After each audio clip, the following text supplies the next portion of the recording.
नमस्कार, आप देखना शुरू कर चुके हैं अनोखी आवाज और मैं हूं आपके साथ अनुष्का। उत्तर प्रदेश के प्रयागराज में कल से महाकुंभ का शुभारंभ हो रहा है, जो 26 फरवरी तक चलेगा।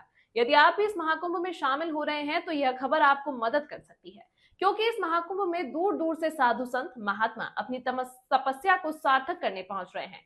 इस आयोजन में कई ऐसे बाबा भी आए हैं जो श्रद्धालुओं के बीच आकर्षण का केंद्र बने हुए हैं। उनकी अलग पहचान लोगों को उनकी ओर आकर्षित कर रही है। संगम की पावन धरती पर भारी संख्या में बाबा पहुंचे हैं। इस खबर में हम आपको महाकुंभ में श्रद्धालु का ध्यान खींचने वाले बाबाओं के बारे में बताएंगे। अनाज वाले बाबा। बता दें कि कुंभ मेला 2025 में एक अनोखे साधु चर्चा का विषय बने हैं, जिनका नाम है अनाज वाले बाबा। यूपी के सोनभद्र जिले के रहने वाले अमरजीत ने अपने सिर पर गेहूं, बाजरा, चना और मटर उगाए हैं। यह योगी हठ योग के अभ्यास के लिए प्रसिद्ध हैं और पर्यावरण जागरूकता का संदेश देने के लिए सिर पर फसल उगाते हैं।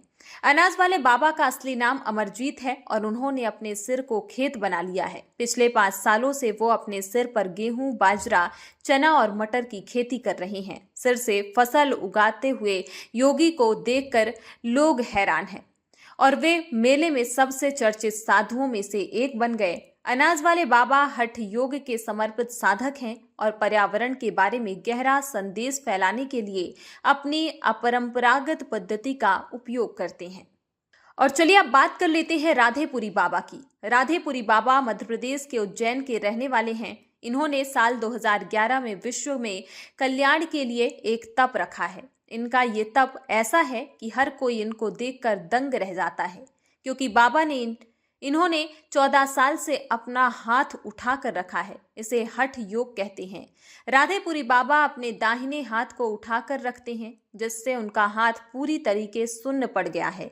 हाथों की उंगलियों के नाखून काफी बड़े हो गए हैं। कई बार ये नाखून अपने आप ही टूटकर गिर जाते हैं। राधेपुरी बाबा के हाथों को देखकर उनके दृढ़ संकल्प का पता चलता है। और चलिए अब बात कर लेते हैं अम्बेसडर बाबा की।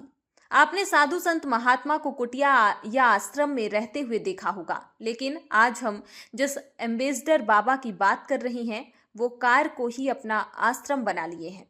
वह इसी एम्बेसडर कार में अपनी जरूरत की लगभग सभी चीजें अपने साथ रखते हैं। बाबा अपनी कार से प्रयागराज में लगने वाले महाकुंभ में पहुंच चुके हैं। संगम की पावन धरती एम्बेसडर बाबा की अलग पहचान लोगों को उनकी ओर आकर्षित कर रही है। एम्बेसडर बाबा जिस कार से संगम की धरती पर आए हैं वह लगभग 52 साल पुरानी एम्बेसडर कार है। एम्बेसडर बाबा की यह कार उनकी जिंदगी का हिस्सा बन गई है। बाबा इसी कार में रहते हैं, उसी में सोते हैं, खाते हैं और अपनी जिंदगी बिताते हैं।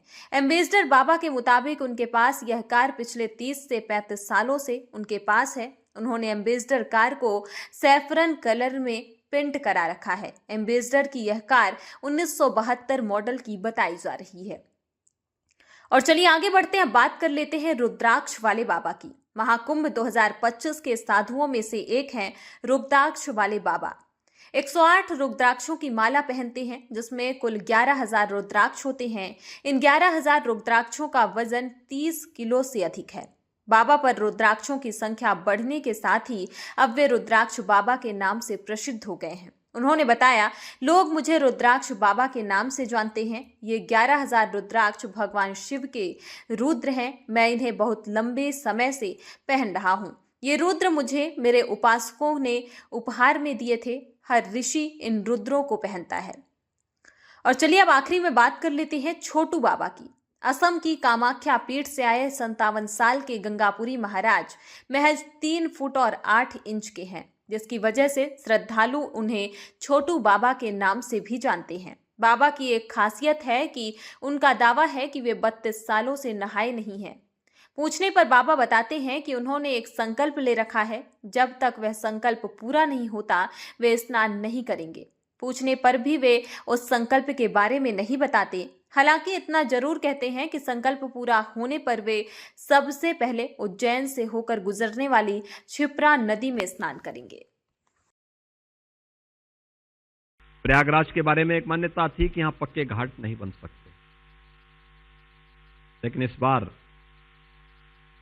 पक्के घाट भी हैं और 12 किलोमीटर के एक विस्तृत भूभाग में श्रद्धालु जनों को आने वाले श्रद्धालुओं को स्नान करने का एक अद्भुत अवसर भी प्राप्त होगा। आपने देखा होगा कि संगम तट पर पर्याप्त जल है, जल अविरल भी है, निर्मल भी है, और अविरल तभी होगा जब पर्याप्त होगा।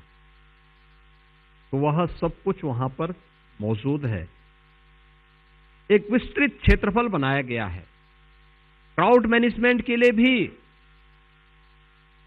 विशेषज्ञों के साथ मिलकर के मेला प्राधिकरण ने वे सारी सुविधाएं उपलब्ध करवाई हैं और इन सभी कार्यक्रमों को व्यवस्थित रूप से आगे बढ़ाने का कार्य यहां पर किया गया है। प्रधानमंत्री जी की एक प्रेरणा थी कि आस्था और आधुनिकता का एक अद्भुत महासमागम भी ये बने, और जिसका शुभारंभ 13 दिसंबर को आदरणीय प्रधानमंत्री जी ने किया है। कुंभ सहायक चैटबॉट को भी उन्होंने यहां पे लॉन्च किया है, जिसमें AI चैटबॉट 11 भाषाओं में इससे संवाद करने में यह सक्षम है, और ये भी यहां पे प्रारंभ हो चुका है।